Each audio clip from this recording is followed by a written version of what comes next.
ஜன்னல் இப்பதான் ஓபன் பண்ணேன். ஓபன் பண்ணோடனே இங்க 2 ஆள் வந்து உட்காந்துருக்காங்க பாருங்க. ஸ்நாக்ஸ்க்காக காலையிலேயே வந்து உட்காந்துருக்காங்க. மிக்சர் தான் வச்சிருக்கேன். டிஃபன் ஆன உடனே தான் வைக்கணும். மிக்சர் தான் இதுங்களுக்கு ரொம்ப பிடிச்சிருக்கு. இப்ப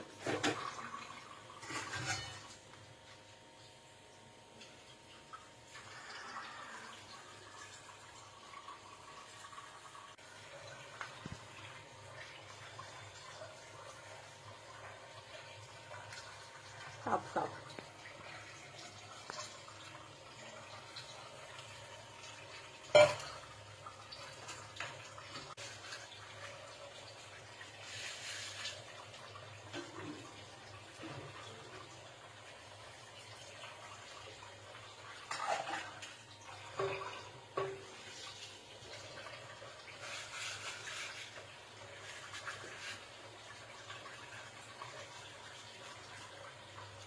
ரெண்டுத்துக்கு மிக்சர்லாம் உள்ள போகுது.